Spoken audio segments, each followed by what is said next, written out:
Hello and welcome to Attitude with Anna. I'm here with some special guests, Daniel and Amanda. Say hello to the listeners. Hello, listeners. My name is Daniel Ty. Hello, listeners. I'm back. She's back. It's the girl that talked about the sending somebody to the emergency room.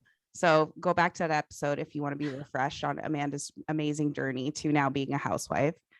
So all right, so we're gonna do some hot takes today. I'm gonna start out really easy. I'm gonna say bacon's trash. Bacon is trash. Is that wrong? He's Actually, I'm gonna agree with you. Okay. Because I don't believe it needs to go on everything. Like people like bacon cupcakes, bacon pancakes, bacon on bacon, and I'm like, listen, it's not that good. It tastes like it's okay. It's not the best. So bacon does taste delicious. And I'd probably say that whole okay, so I got beef with a lot of sweet and salty contrast. Like Amanda tries to get like salted caramel fraps, and I'm just not really about that life. Yeah, it's either got to be sweet or savory. Can't be both in my world. if it's done right, it's good. It's because there is a way it could be done wrong. Yes, I understand that. But you're gonna throw me down. Working in the food industry, you're gonna throw me down the rabbit hole of how like pork, how like that piece of the pig was just used. Like if you take like the price of bacon per pound, like you're getting closer to like steak prices. If you actually really think about what like bacon, if a nice like good quality like thick cut bacon, you're gonna pay $4 or $5 for a pack. Like you can get like that's cheap steak. You know what I'm saying? So is bacon better than like a steak from Applebee's? Would you rather have a pound of bacon or a steak from Applebee's? I'm gonna tell you right now, that sirloin from Applebee's be slapping. Like, and if you're at Applebee's and you don't order the sirloin, you done fucked up. Like, it's actually pretty good. You just gotta put a whole bunch of A1 sauce on there. They do have one that has like it's like the steak and shrimp, and then you feel fancy because Yeah, you're surfing turfing at Applebee's, and your bill's gonna be a total of $9.98. So, like, truly, what are you actually eating? Is it real steak? So like bacon is even more American than what Americans think it is. Because in reality, the high quality version, the like high end, the premium of like bacon is actually just eating pork belly. It's actually eating that because pork belly is like thick, kind of like that. Yeah. It actually has meat on it. So when you eat bacon, you're eating like shaved pork belly. Okay. And I love a pork belly, but I just think that people overhype bacon. And do you remember the time when people were like buying like bacon scented like air fresheners to put in their car? And I was like, you are truly delusional, because I don't want to smell breakfast in my car at all times. It was a matching pair. It was a bacon air freshener and then like a Blue Lives Matter bumper sticker. Yeah, absolutely. Like, it was not mutually exclusive to have that bumper sticker and that air freshener. And sometimes they're the type of people that had like the eyelashes on their Honda Civic headlights. And it's like, pick a struggle, please. So, okay, I started out easy. Let's go into a real hot take. Okay. In the memory of 9/11, the 20-year anniversary, 9/11 was an inside job. And I will stand 10 toes down on that. So I'm going to ask you to provide extra context or some sort of like reinforcements for it. Oh, absolutely. So it was just kind of a basically trying to have justification for going to Afghanistan and acting a damn fool over there without people questioning, hey, maybe we shouldn't be like blindly going to kill people in the Middle East and, have these, when we sold them the arms and the weaponry to be able to do these, terrorist attacks and create these terrorist groups. I mean, I just feel like it's all shady. Like, that what way to get Americans riled up than a terrorist attack, and then it created, Islamophobia, all kinds of stuff. So I just believe it was definitely an inside job that was crafted to distract people from what we were doing in the Middle East. So I'm not going to go against you. I'm going to provide some additional reinforcements to what you're saying, right? So if you really think about the timing of 9/11 in 2001 and our acceleration of technology and social media from that point, it equally, as they were exponentially increasing, not only was social media skyrocketing, but as social media was skyrocketing, our privacy was decreasing, right? So not only is there access to us because we have this and we have our phones, we have bugs like all throughout our house. Like we're essentially bugging our own lives, right? But then 9/11 then gave, the justification of we got to track everything because you might be communicating with ISIS and we need to ensure our safety. Right. Like, bitch, I'm talking to my mom about Gossip Girl. Like, how dare you read my conversation? And I don't want to feel like one of those like conceited people that like there's a reason to track me specifically, like I'm special and you need to like track me. But it's more of a control mechanism for us within this country. And then, in the Middle East, then now you're talking the oil and all that stuff. So I haven't actually gotten into those details as far as like how it was executed. I hear all the things about steel beams. It was like, oh yeah, that's my favorite. People are like, jet fuel can't melt steel beams. It's like, Billy, is that all you have to argue? No, it was 30 years in the making, because you got to think George Bush Jr., the literal dumbest man on the planet. His father is the one who like started these like arms deals with like the Saudi Arabians, and it was a long time coming. And then so they got that big dumb George Bush dumb Jr. in the office, and they're like, perfect. He doesn't know what the fuck going on. Now we can really get the shit popping. Well, right. So, and my thing is like, I don't even really, I address it, not, I guess for 9/11 specifically, I don't even really address George Bush at the time, because my thing is he's just, he reacted as he was supposed to react. Right. With like, but also he reacted in a way that created all this Islamophobia. But like, we will get those evil doers, like, and nobody knew who the evil doers were, but it was implied. Like, he didn't say it outright, like, hey, it's Muslim people and people of the Islamic faith. He implied it, like, be on the lookout for anybody that's from the Middle East and do some hate crimes, and we'll turn a blind eye to it. I'm not even Muslim, but I got to be careful with the beard, because it's people you never know.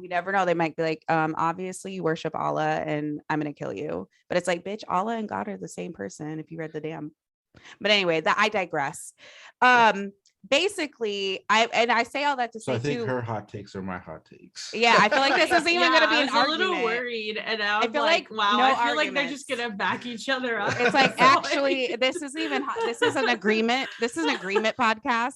But RIP to all the victims. So sad about them. But I also feel as if we are forced this narrative of like, never forget 9/11, but all the other atrocities that have happened to people of color are swept under the rug. Why do we not remember the literal genocide of all the Black people throughout history and have like a day of remembrance for them? Like, what about like the, I don't know, that Black Wall Street, they blew that shit up. We like remember Black Wall Street. Nobody even knows what the fuck it is. So like, that's my problem with 9/11 is like, we aren't going to forget. You won't let me, because you best believe that's always coming back around. Even, it's been the same, like, oh, like, don't forget, never forget. Like, Anna, I can't. Anna, you're supposed to get over it. That's right. Right. I'm supposed to get, why am I not over racism? It's crazy. Like, I just need to get over it. I wasn't even there when Black Wall Street happened. So yeah, I mean, you can get like, if you want to get into the genocide, you could get really deep into like King Leopold and the European colonization of of Africa and even other countries like India and things like that, and how it's taking the colorism over the whole world. Oh yeah. Oh, for sure. So yeah, that's another thing is like, why don't we talk about the genocide of like indigenous people in this country? Like, we'll never be talking about that, but we got to talk about 9/11 every time it rolls around. And I got to see somebody with I literally saw somebody with those like car, what are they called? The skins on that you put on car, and it was like the Twin Towers like burning on the back of his truck. And I'm like, bruh, like what like they gotta pay for those wraps, right? And that's what they decided to make. No, and it was literally, I was like behind it, and I was like, I'll post it on Instagram. I'll send you guys the picture of it. But it was like I was behind it. I was like, this guy is wilding. Like all year long, you like open up the bed of your truck, and you just like, I'll never forget. Like you've spent $200 on that. You're crazy. So Americans are, and also my hot take is America is literally just a third world country with a Gucci belt on. Gucci belt. Prove me wrong. Everybody prove me wrong that this country is not the most woo child. The ghetto is what I think of when I think of America. Woo. I wouldn't go that far, like to say it's third world. We don't have clean water in Flint still to this day. Yeah, we have third world tendencies, as I would say. Right. We're third world. We're third world adjacent. We're like 2.5 world. Like, right, because you know, like we're essentially working for the rich, right? Because I won't say third world because our wealthy here is still wealthier than any wealthy people in other countries, aside from maybe but that's third world country is like your leaders are more wealthy than your followers and your citizens, and people don't have access to healthcare here. We ain't got no clean water. Shit be falling apart at the drop of a hat. We don't got real transportation. Like, so you make an interesting point. The people that are wealthy here are leading, but we don't know it, right? Like people like Jeff Bezos or Bill Gates or Warren Buffett or the Koch brothers, you pick a billionaire, they have their hands on the strings because we have the money in our politics, that they are leading, they are making the decisions for our country, and they are the wealthy people. So it is kind of similar to some of the other countries where the king of whatever country is the wealthiest person.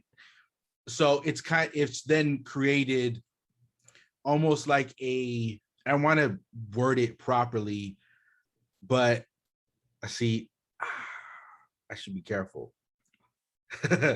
My followers will not, my listeners will not come for you, because usually it's just people that agree with me. They're probably just like, yeah, whatever they say. Well, so because I don't want to sound like Kanye West. We're gonna get there. We're gonna get there. We will get to the Kanye West of it all. No, I'm like worried what's gonna come out of your mouth. But like us in the United States, we are working for the billionaires. Like, oh yeah, almost as if it's not, but the structure of our economy makes it so that we're working for them as if it's servitude. Yes. So like, I don't want to say it. We slaves to the money, honey. And everybody has this false idea that like, if you work hard, you'll eventually be like wealthy. Bitch, you won't even be well off if you work hard. The amount of debt, and everybody's one medical injury from being in poverty. Like, that's how it is in America. Like, you are one, slip up away from your back hurts. Oh, I got to go to the chiropractor. Now I owe all these bills. Now I got to get another job to pay all these bills. Like, we're always going to be in debt to these people we work for. Yeah, basically. No, absolutely. And I think it's reinforced by some of our, what's the word? Taboo natures of how we live. So one thing that tends to be really taboo, and I'd say particularly in some more ethnic households, is like declaring bankruptcy. Mm-hmm. So we don't talk about when we're in debt. Everybody's like keeps that hush hush and puts the Gucci belt on and goes to the club acting like their bank account is not negative $200. Because we're trying to, and that now you're looping in social media because we're trying to feed the facade. Yes. So something like that, where we should be discussed more. It shouldn't be taboo. We should be able to have this conversation. Like, but we do that on purpose. They do that. The powers that be make sure that we don't discuss our salaries, because that was supposed to be like against social graces. Don't talk about your salaries. Why the fuck can I ask a person working next to me, Betty, how much money do you make? Because you don't do shit around here. I'm just trying to compare notes. And if Betty, as a white woman, is making 10 cents on the dollar more than me, we're going straight to HR, and that's on period. Right. And the way it's poised to us is like, if you find out how much your coworker makes, you'll want them to make less because they don't work as hard as you. But in reality, you'll want to make more because you say, I work way harder than them. You're not going to want your coworkers to make less. You're just going to want to make more than them. No, I want some of my coworkers to not make any money. I want them to literally be in poverty because I can't stand some of them, and they don't know who they are, but they know who they are. But I say all that to say, let's get to the billionaires of it all. Nobody will ever be a billionaire unless you are a cisgendered white male. I'm going to say it right now. What about Rihanna? Okay, that queen, icon, legend. However, She's the only billionaire I'll support. Yes, I will be buying that Fenty, whatever she puts out. It's like literally like Fenty, like I don't even know, Fenty lunch boxes. I'm buying it. I'm there. But I believe those Forbes lists are skewed, because show me the tax returns. I don't believe that I'm not saying that she's not very, very, very, very, very wealthy, but also her wealth is determined upon like her customer base, her social media engagement, like her, I don't know. I don't feel like it's like billionaire status as it's going to be generational as Jeff Bezos and a Mark Zuckerberg or whatever the fuck that clown's name is. But I don't know. I feel like those Forbes lists are kind of skewed because they did the Kylie Jenner one and it was like self-made billionaire. Like, no, first of all, that girl had a lot of help from a lot of people, especially in her family. So very nepotism. But I don't know. Like, I feel like if you're a billionaire, even Rihanna, you had to do something shady, shicey to get to that point. You cannot tell me she didn't like take a job away from somebody or she did unethical practices to make her product.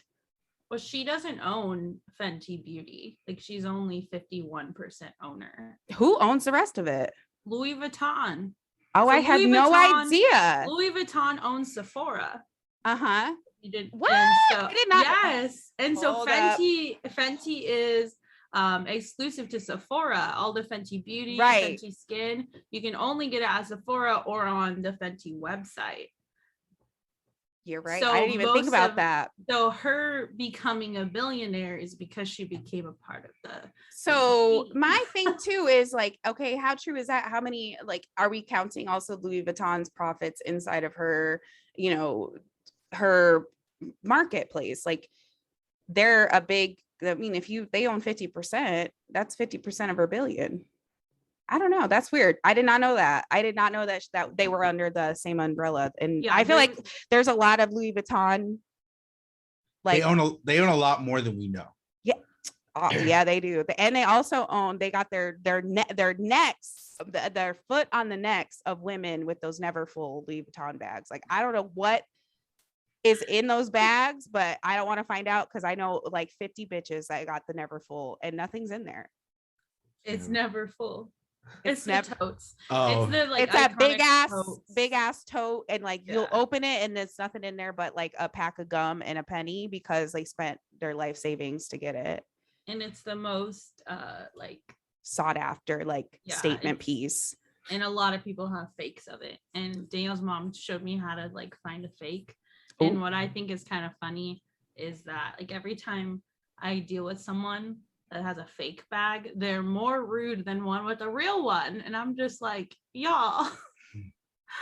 Like, it's a fake bag. Like, and also people with fakes, like things like fake sneakers, fake bags. I have a problem with that. Who are you perpetrating for? Because like, and you know, it's fake in your mind. So like, you're willingly walking out here with like some fake Yeezys. I've seen a lot of fake Yeezys, which is astounding to me because it's like, they're not that expensive. Like you could literally save like, I don't know, 2 paychecks and get a pair of Yeezys. Why are you faking? Why are you being fraudulent? I'm gonna push back. I'm gonna push back on you. Push back.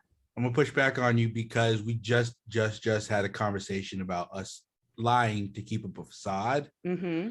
And although it does go with it, I think it's better for us to have fake jewelry or fake bags or fake clothes than to have the real clothes and be in like twice the debt. I mean, yes, but also like you don't have to have name brand anything. Like you could just like nobody cares but you. Right. But now you're talking about like a different argument. I think it's a good argument. I think it's about shifting like our tastes, right? Like I think one thing that has been lost over the course of social media is a lot of us within our different subcultures or different regions, I'll just say within the country, have lost our own curated taste. Oh yeah, everybody is very like dresses the same, looks the same, wants the same like statement pieces. Like there's no individuality when it comes to like trying to stunt on people. Well, or even anything as far as like music, you know, or even I think it's creeping there is things like food. Whether music, if you go to any part of the country, you're going to hear roughly the same music if you listen to the radio. You're just going to hear pop stuff, opposed to hearing music that is regional to like the West or the East or the South or the Midwest, et cetera, et cetera. Or food, you get more of like the trend that I hate is like anything hot Cheeto related. I hate how just hot Cheeto crumbs are just put on everything. Well, I'm going to stop you there, Daniel, because I will die in this hill. Hot Cheetos deserve to be put on everything. Sprinkle them on my like ashes, mix them with my ashes and throw me in the elementary school playground because I love me a hot Cheeto dust. I also haven't fact checked it, but I think it's like a Mexican guy that like created hot Cheetos. Oh yeah, he worked at Frito-Lay and he was like in the middle of the night like, ooh, like this would be good. These chips would be good if they were hot. And created them and was like, yo, these are fire. And everybody, white people are like, let's again, cultural though. Because think about if you go to Mexican neighborhoods, Mexican households, and you will regularly, not just Cheetos, you'll see them put chili sauce on different types of foods. And that's kind of where the hot Cheeto flavor is kind of aiming for. And so you're saying basically like it's fine when it's like, you know, like cultural, but white people shouldn't be putting it on their filet mignon. Is that what you're saying? I was trying to get down to the facts. Like, are you saying white people should not be putting it on their mayonnaise sandwiches? I don't think that hot Cheetos should be put on anything other than a plate, like next to a sandwich. Like, I don't think, you know, that sounds so good right now. I'm about to DoorDash a sandwich and some hot Cheetos. Cause listen, the whole hot Cheetos has had on me since 7th grade is wild. Okay. I want to get back. Anna a new stomach. Oh yeah. No, it's like linked to so many like stomach abrasion, like tears the lining of yours, but I will die over some hot Cheetos. So all I do is eat hot chip and lie. Like that meme is literally me. So I want to go back to the billionaire of it all. Do you believe there's any ethical billionaires? No. So thank you. No. So to your, I didn't get to say your earlier point. Can there be a you said male, straight, white male billionaire? There could only be them. She said only because white males could. I know that Jay-Z and Beyonce are technically billionaires, but they're under the umbrella of white people. So their billions are funded from white people. So like it wasn't all black made money. You know what I'm saying? Like it wasn't, you know, the culture Now you're supporting putting the culture. stipulations on it. Like, you're putting I am. because you're saying You're saying the money has to come. You're saying the money has to come from like a certain place. I feel like it should. I feel like if white men have their hands in it, then you don't really own it, and it can be taken away at any time whenever they want. No, like if you look at the way, if we take it, we'll use Jay-Z, right, just as like a case study. Mr. Hova, yes, Mr. Hove, Mr. Sean Carter. So legally, the businesses that the way he's kind of climbed is selling drugs. So that set a level, but that's nowhere near billionaire level. Like unless you're Pablo Escobar or working in Colombia. He said he's basically, or Chapo. Yeah, he said, I'm not a businessman, I'm a businessman. So I'm gonna throw the drugs in the trash because that's not getting you billionaire. At least not, you know, and I think it's like, from what I've heard, it's overblown how big of a drug dealer he was.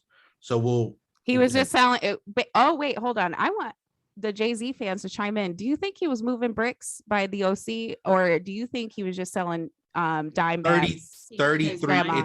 It was 33 bricks to be specific. They said he lost 33 bricks. 33 Who bricks. said that? Like, is that the police report? No. Like... Did in the police report, man lost 33 bricks. No. So the way you get to that point of being a billionaire, you either create businesses and then sell them, or you buy businesses, build them up, and then sell them. Oh yeah. Right. So the original record label that was started, that was three guys, him, Dame Dash, and Biggs, and that was built up and then sold. They sold half of it. Then you have the different lines, whether it was the alcohol that they had, I forget the Rockaware. The Rockaware built up and then wait, sold. hold on, pause. Did you have Rockaware when you were in middle school? Because if you did, no, I had Sean John. Oh, okay. I was gonna say you were mad wealthy if you had the Rockaware back. He's an only child though. So I had Sean John. I was more of a Diddy fan than I was a Jay-Z fan. You know, P. Diddy killed Tupac. He didn't.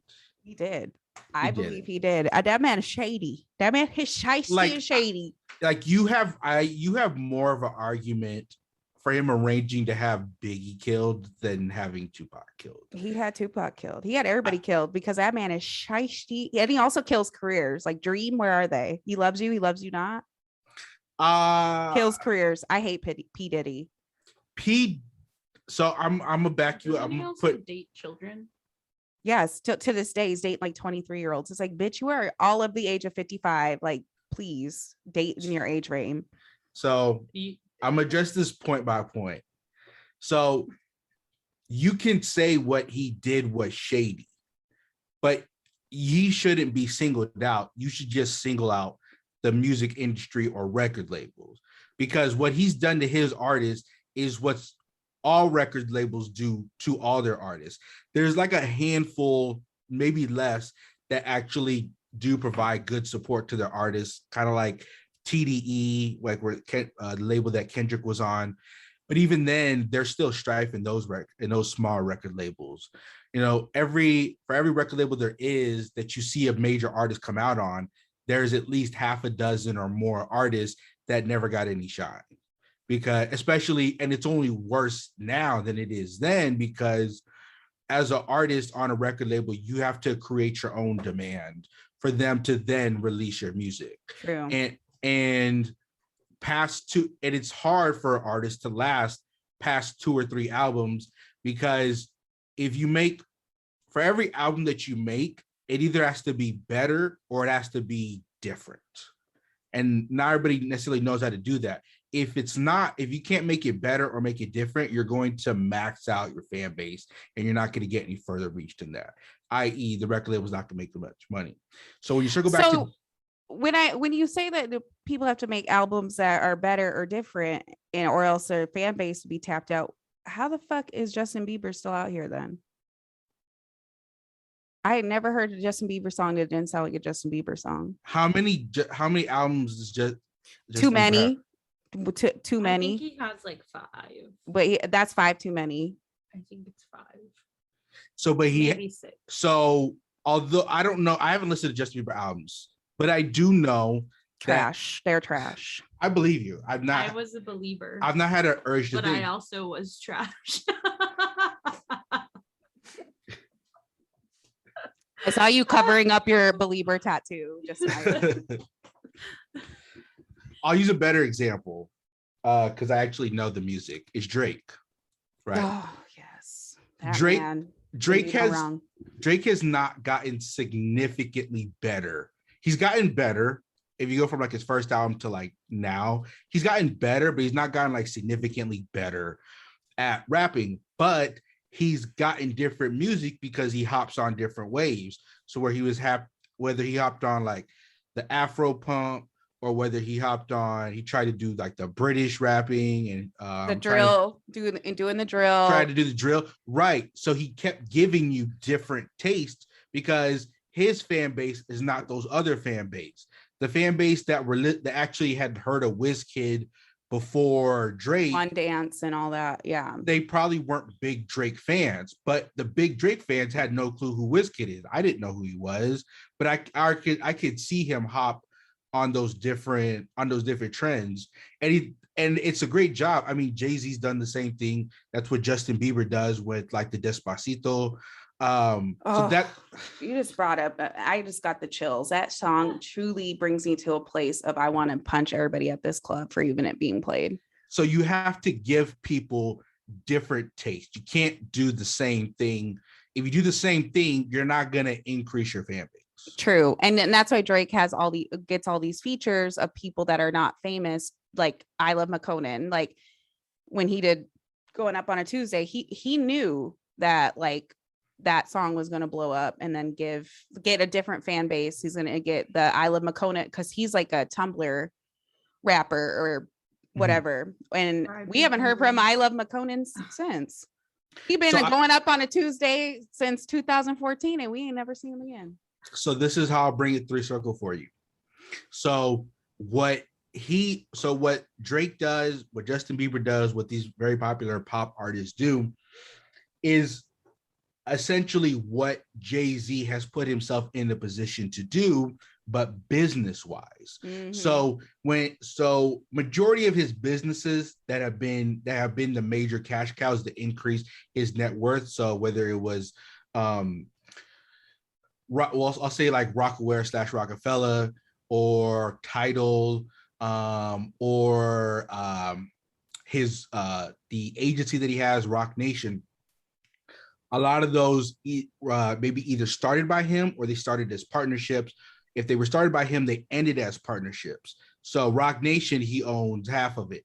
Tidal, he owned a percentage of it, split it between other people, and there was a percentage that was owned to Sprint. And then after so many years of building it up, they sold the majority stake to Sprint. So what he's been doing is he's been giving these different billion-dollar companies culture. Okay, right? I see. Okay. Because Sprint has no way.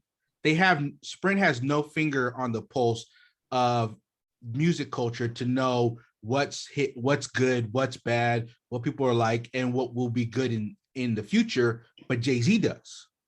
So Jay-Z can create that, curate that, and then sell it to them. He can know what artists and professional athletes are going to be. I'll also just say artists for say Rock Nation.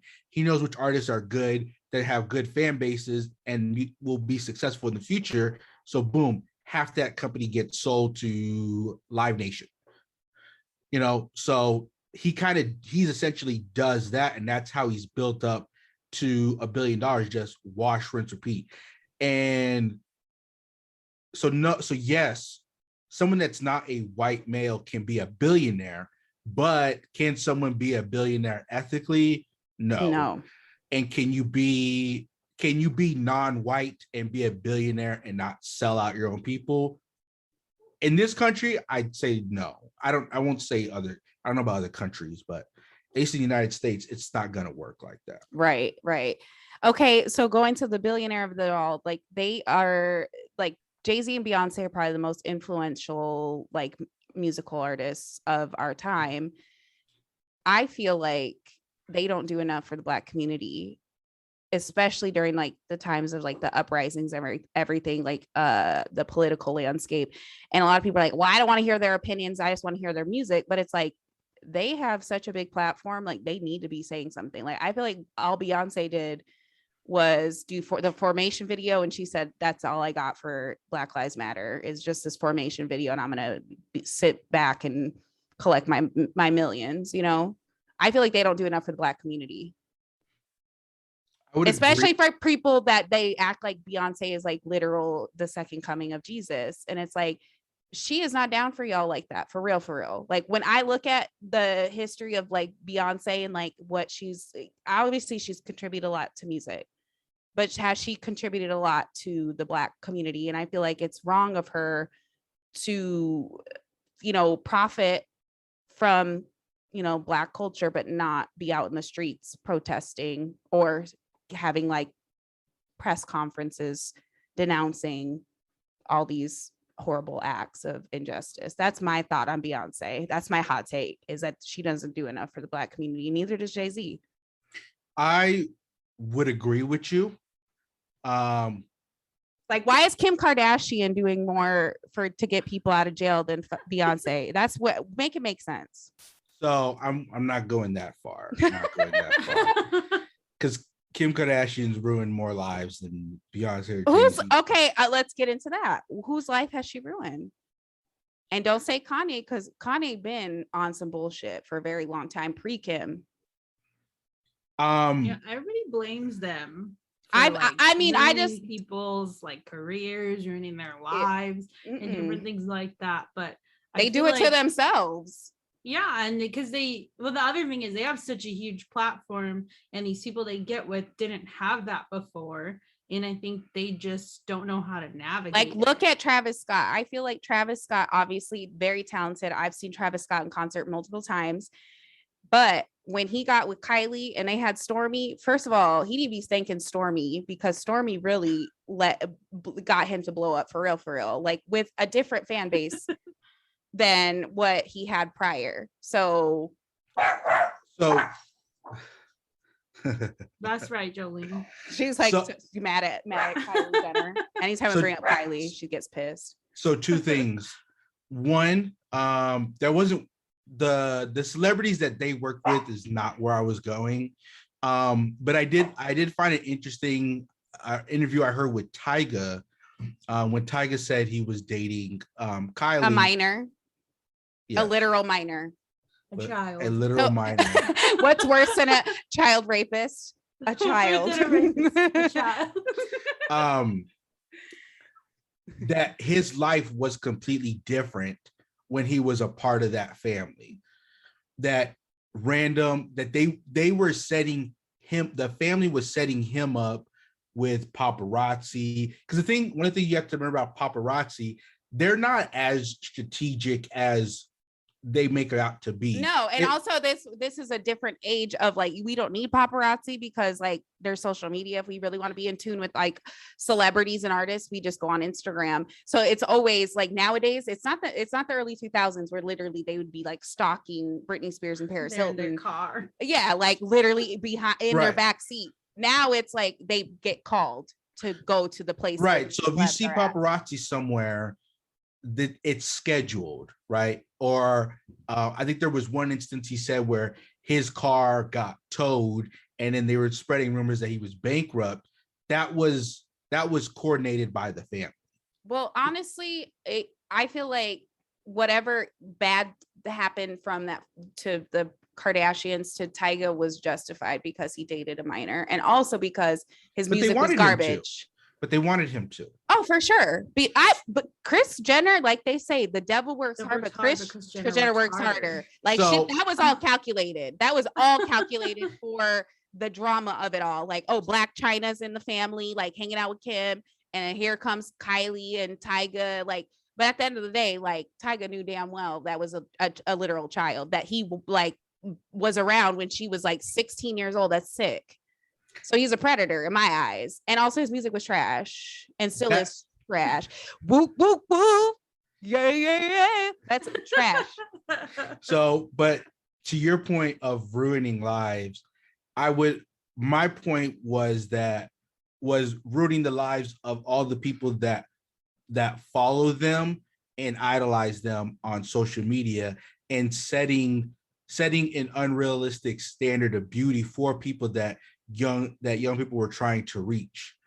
But I feel like they're very blatant with their plastic surgery. So anybody that's like, damn, like they are so naturally beautiful. Like, unless you are a true one brain cell human being, you know damn well they go to a doctor every 2 weeks.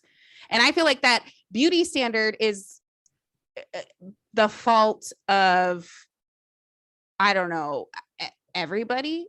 Yeah, so I can't really blame the Kardashians, because it's like, it's everybody. They have obviously a body dysmorphia. Where did that come from?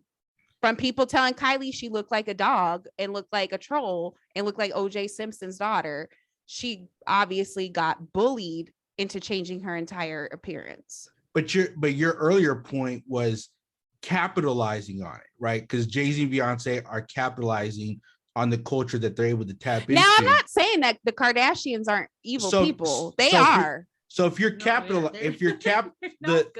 trade-off is supposed to be, if you're capitalizing on it, then you're also giving back, in some significant way.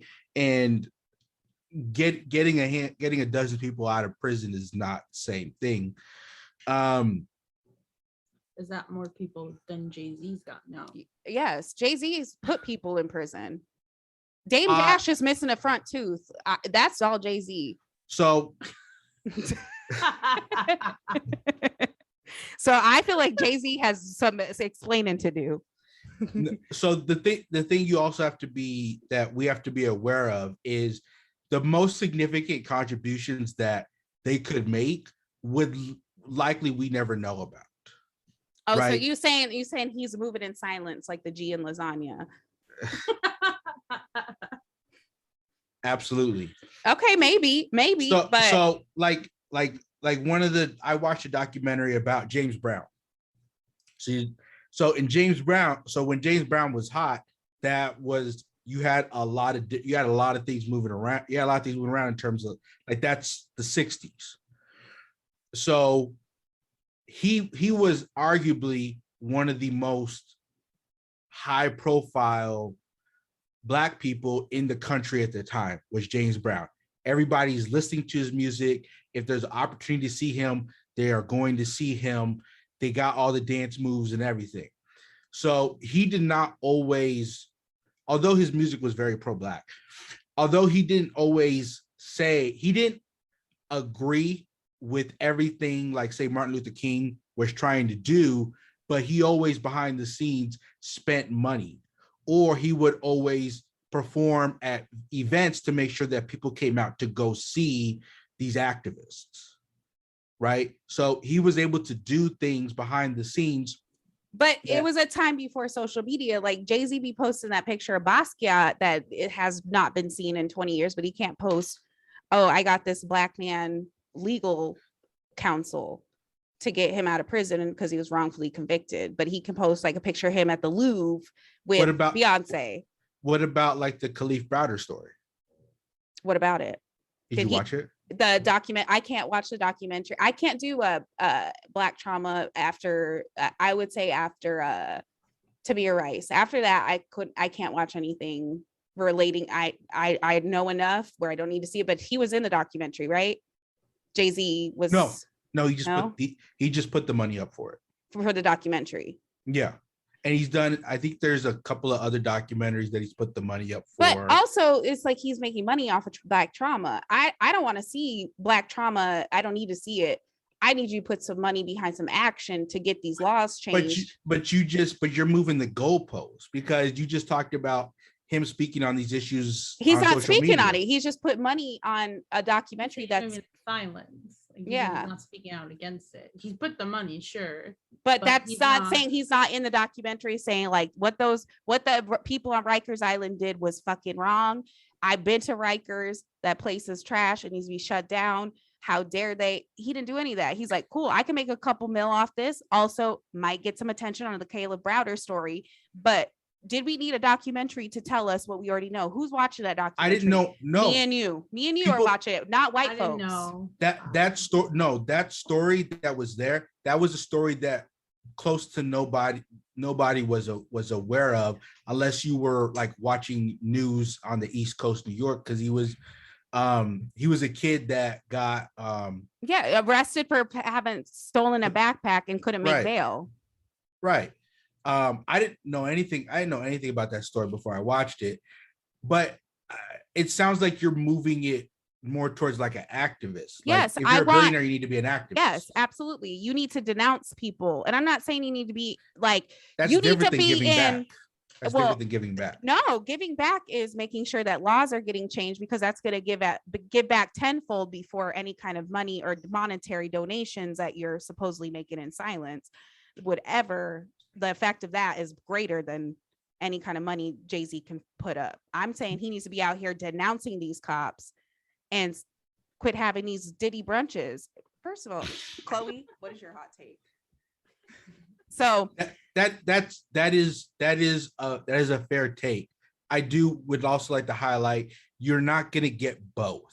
No, like you're right. If you want these high profile, lower standards. If you want your lower your standards for billionaires, Anna. I'm saying in general, like even if it's somewhere like T.I., let's say like T.I. Oh God, he's pretty problematic. I hate him. He said his daughter should not be having sex, and if he gets her hymen checked every other week. And he also said some wild shit about Lil Nas X being gay. Like, that man is truly the worst. He was like, if Lil Nas could be out and gay, we should be able to make fun of him. Yes. Or like, yeah. And also he literally like is a womanizer and just like, okay. And he read one book. He read like 48 Laws of Power in jail. You can tell because he uses the same words all the time. He's like the audaciousness of all this apostrophe of the exclamation of this atrocity. And I'm like, T.I., what the fuck you just said? What did you say? He said nothing, but this everything at the same time. So he's problematic. So you can't even put him in an activist point of view, because the things that disagree. You think he's a good activist? I would disagree, but I would like to know then who is your ideal activist then that is also financially successful. I would have to say J. Cole. Perfect example of somebody who uplifts Black women, also uplifts his community, and also puts money where his mouth is. And is also one of the most quietest celebrities. And I love that. And he also, but you were just talking about actually speaking out. But he does. He speaks out because he's there in the streets with the people at the protest. There's so many pictures of him, and he doesn't go, I'm going to the protest. He's in the streets by himself. No crew, no security guards. Like, he's there because he wants to be there. And he's always been that dude that's always spoken out against police. I mean, he got his house raided. Like, he had this whole song Neighbors. Like, he speaks out with music and with his actions. So I'm a J. Cole fan. Mm-hmm. I have a J. Cole poster behind you. Are not a fan, you are a stan. Like, he's a stan. You can see it, right? Yes. You can see it, right? Okay. There's things in your point that you were giving credit to Jay-Z that you're then just not, that you're just glossing over for some of these other celebrities that in terms of speaking, because you're talking about things he's speaking about in his music, where if we wanted to sit here, we could pick out things that T.I. or Jay-Z have said in their music. So I'm going. But they also haven't been about that action. Like, J. Cole is in the streets. Can you give me something J. Cole's done in the last year?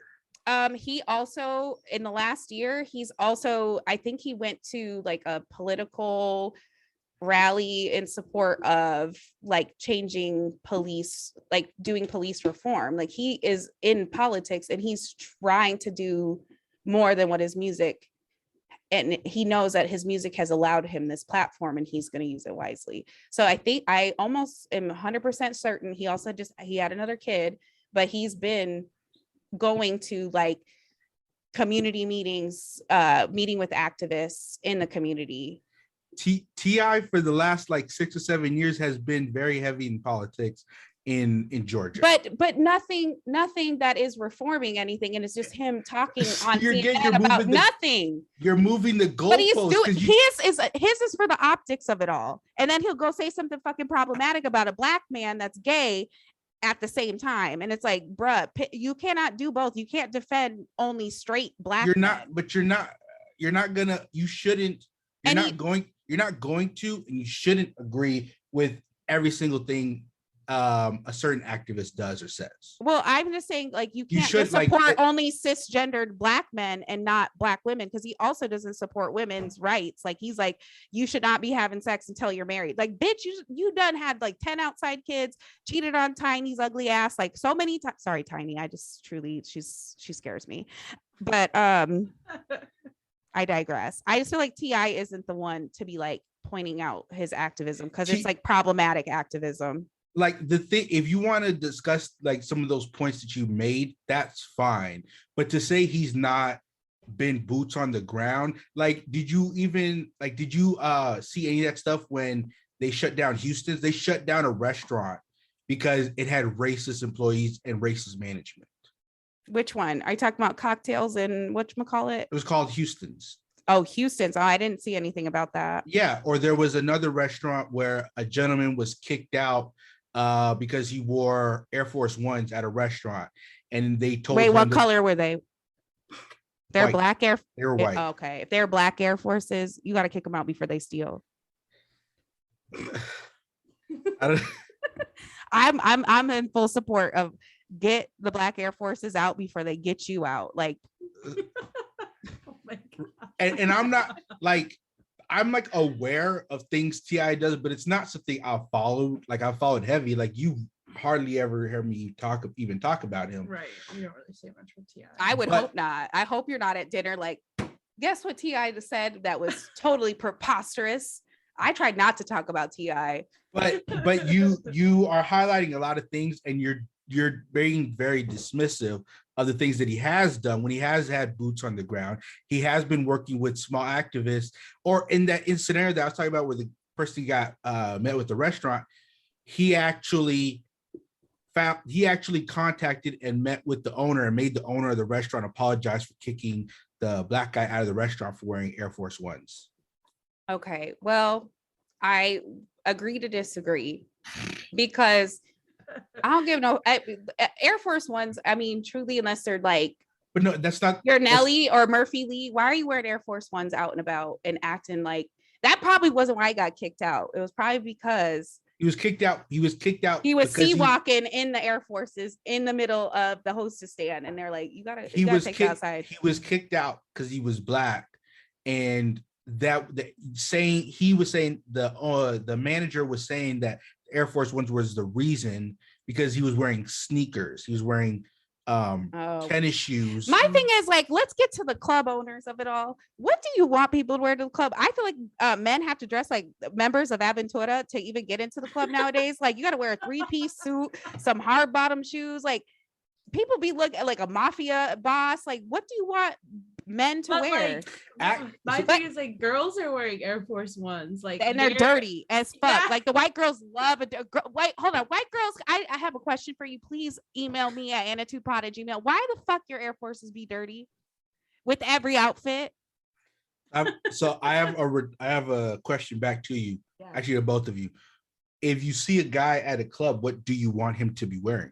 I want him to be like looking as long as fly. Like, I want him, he can dress like Aventura, but also, what the fuck is you doing here? Like, shouldn't you be at like your niece's quince with that outfit on?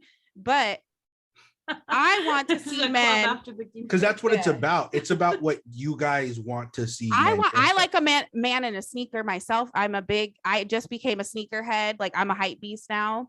I just got another pair of ones that, I spent a whole check on, but I want men to just put effort into their clothes. Now, I don't want to see a Chad with open-toed shoes on and or Sperry's and like a button up with like pictures of hot dogs on it. Now that deserves to be kicked out. Like anybody dressed like a frat boy, kick them out. They're going to cause drama. They're dropping the date rape drugs in the drinks. I just want to see men put some effort into their clothes. That's it. You can wear whatever the hell you want as long as it look like you took a bath and combed your hair and put some cologne on. I don't give a fuck what you wear. But I want the club owners to know, like, and you know damn well who they're trying to kick out is like they're kicking out black folks because they're like, no jerseys, no white tees, no shorts, no shoes with Nike swooshes, no Air Jordan. Oh, speaking of, this is why I hate Scottsdale. Fuck Scottsdale to the day I die. I was going into the club. I was wearing some Jordan 1s, and they said a guy was not going to let me in. He said, "Oh, I can't let you in. We usually don't let women wear sneakers, obviously, because I'm black, and I think I'm coming in there to fight." Which, listen, anybody can catch these hands. I'm not going specifically to a club to fight. Like Anna could fight. Oh, Anna would beat me up. That's why we're friends. So, but I walk in, so he finally lets me in, and I walk in and I see this man wearing fucking, what are those sandals with like their wrap around a toe, like they wrap around the toe, like tongs. Yes, Tongs, yeah, whatever the hell, wrapped around his big toe and cargo shorts on and a dirty like black t-shirt. And I literally went up to the owner and said, "Oh, so you didn't want to let me in for my clean ass shoes that probably cost more than what you're making tonight, but you're gonna let this man in with some open-toed shoes on with no pedicure, crusty ass feet and all. Make it make sense." And then he was like, "Well, you can leave." And I was like, "Well, I am, because music sucks anyway." So it sounds like you're just trying to get into white clubs. Well, no, my friends forced me. That's all there is. Yeah. So, and also like my white friends love a Scottsdale journey because that's where they feel at home. They're like, "Oh, I'm here. Like, I'm going to have a good time. We're listening to this remix of Kenny Bills by Destiny's Child remixed into an EDM song. Like, they really loving it. I'm hating it. Despacito. This is Yes, how I will die Despacito. on. Like, how do you dance to EDC music? Like, I don't know. People don't. The other thing is they're not dancing. They're just jumping up and down with their hand and I'm up. just like, what are you doing? Like, I don't understand. When the club's playing EDC, like, I'm not there. And also they said, I was reading something that club owners tell their DJs you can only play one hip hop song a night because they're trying to keep black people out the club. Because if I play Nuck If You Buck at the club, like, I'm hype, I'm dancing, but it's not the same thing as if they put on Despacito. White people literally start throwing chairs and shit, start spilling drinks on you, like acting wild. But I can't listen to Nuck If You Buck. It make sense. I'm gonna back up just because I've only been to a club like twice in my life. Consider yourself blessed and highly favored. I've been to way too many. And the time I did go to the club, it was on Halloween, so I could wear a jersey. They're like, "Who are you?" And you're like, "I'm actually just wearing this jersey." They're like, "Okay, you can come in. It's Halloween." Otherwise, we would kick you out. Yeah. But is that why you take it upon yourself to be a DJ? Yeah, I really would love. You feel so passionately about. I am very, very, very, very passionate about music because, like I was telling Amanda, I went to Killer Whale Sex Club. First time I've heard music. Where's Killer Whale Sex Club? It's a club downtown. It looks like a house, and it actually plays like fucking hip hop. They're playing like Vince Staples, and like, I don't even know, they're playing like Flatbush Zombies. They're playing all kinds of shit that you would not hear in Scottsdale. And I was like, damn, finally, like music I can listen to and vibe to. And there were still white people in there and nobody was fighting. Like, it was amazing. Flatbush Zombies. Mm-hmm. How many sets of Timbs do you have? Listen, I be like, you know what my love language is? Answer. How many pairs of boots do you have? I have zero. I used to be a big Tim head when I was like in high school, but now I've like progressed in my life. But yeah, my love language is wearing Tims and like rapping one mic to each other. Like, that's my love language, is like, and acting like I'm in New York. Like, that's truly my vibe. But that's the thing, is like, that's why I want to become a DJ. And I've even sent out emails to these clubs in Scottsdale, because that's what I really would like to change, is like these clubs could be good. if they play good music and quit with the EDM nonsense. But everybody's like, oh, we have enough DJs, like we don't need any, or like I'll ask in person and they'll be like, what kind of music do you play? And as soon as I say hip hop, they're like, we'll get back to you. Like, what do you want me to play? Shania Twain on a loop? Like, yes. Let's go, girls. Tim McGraw. Yeah. Okay, so I hate it because I'm gonna sound preachy. Oh God. Preach it. Here comes the sermon. Preach, but I think what the last maybe like 30 seconds of the example you gave me essentially is the conversation we just have, where you're trying to inject culture into white institutions. You're right. But I want the white people to leave so Black people can come out, because I'm like, where are the Black people? I know they're here. So but I want them to come to me, like, and feel safe, because there's no club where Black people, it's like a predominantly like culturally exclusive, like to Black people, Latinos, like Asian people. There's no clubs like that in Arizona. Not a single club. Right. So the better approach would be to try to have one. So you want me to make my own club? I would be Daniel, put up some money. Money then. I don't have enough money to put up. Me either. I'm a teacher. I like barely have money to eat the hot Cheetos I'm about to eat for lunch. But I'm willing to put in some sweat equity. If you told if you texted or messaged me and said, "Hey, I am trying to start a club," I would wholeheartedly help. Okay. Because we'd be in there cleaning the floors for you. Because I like your point is 100% correct. But the better approach, and the approach that's going to provide more longevity to us and to our people, is for you to create an institution that is home, you know. But I feel like I would not get anybody's backing on that, like a bank's backing on that, because clubs are so like frivolous and like they don't last. I would like to do one that's already established, and I change the musical, slowly but surely, the musical landscape of that club, especially in Scottsdale, to make it less white. That's all I want to do. You wouldn't get the backing. No, now you're talking about like systematic oppression, where we can't get loans to build businesses. No, because my credit score is already 20 points lower than Jimmy that walks in. But even if you were able to get into, I don't know the names of the clubs in Scottsdale. They're stupid names. It's like Hot Chick, Pretty Please. I'm like, why are these statements? Blonde? Yeah. But what like, why are they statements? Like, but even if it went the way you wanted it to, the way you're saying for it to go, it would go the way you want it to. And then if something were to happen where you were successful and then left, they would just revert back and then just start kicking Black people out again. Yeah, you're right. You're right. Just go right back to it. You're absolutely right. So brings me to my next point. So you're Jay-Z. You want to be Jay-Z. I know. I do. Basically what I'm saying is I want to be Elon Musk and Jay-Z all rolled into one, and I don't have the funds. We're going to the moon. Bitch, get the Botox ready, like Jeff Bezos. I was like, bitch, why the fuck you got Botox to go to the moon? Who's gonna see? Who's all gonna be there? Like Dogecoin.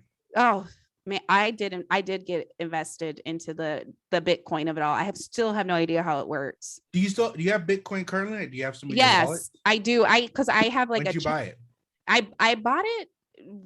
I want to say so you remember the GameStop, like, you know, big boom of like everybody buying. Beginning of the year. Yeah. So, but before that, I had bought Bitcoin on Robinhood a year before, and I forgot about it. And I like opened it up. I was like, bro, I have $500. The best. But then I invested it all to lose it all, because I was like, oh, Dogecoin's about to blow up. And then Elon Musk dumbass went on Saturday Night Live and made it go down. And I was like, damn, I really lost $500 for no reason. Like, you did. It was house money. I don't understand Bitcoin to this day. Where is it? How come I can't hold it? Why is it taking away power and people are mad? It's like taking energy. I'm like, where is it? Who is mining and what is mining?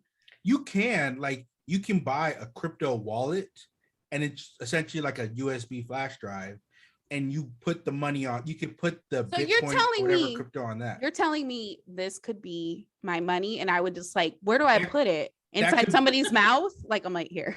That could be that, right? That little flash drive, that could be $1 billion worth of crypto. I wish. I wouldn't be talking to y'all. I'd act like I don't know anybody after this. I'd be like, billionaires, what? Unethical, who? Let me grab my Neverfull. Yeah, let me get my Neverfull and my Fenty, and we're out, girls. She won't care about DJing anymore. No, I won't care about music. I would literally start voting Republican. I listen to Darius Rucker. I'd be like, listen to Wagon Wheel. Like, listen, I would be a whole different person if I had $1 billion. I'm not gonna lie. I'm not gonna hold you. I'm literally changing to a white woman. Actually, I'm changing into a white man. I'm like, call me Bob. And then you ask why Beyonce doesn't do more. Yeah, she said, fuck all y'all black people. You truly are trash. I'm sorry, Beyonce. So let's wrap this up, because like I could talk to you guys for hours, but I'm sure my listeners are like, they probably tapped out after like I said something about 9/11. They're like, actually, I didn't know she was going to take it to a place of 9/11 truther. So I'm logging out. At the beginning too. Yeah, you should have went to that. Shots fired to 9/11. I said, fuck George W. Bush Jr. and his whole family. Both the Bushes.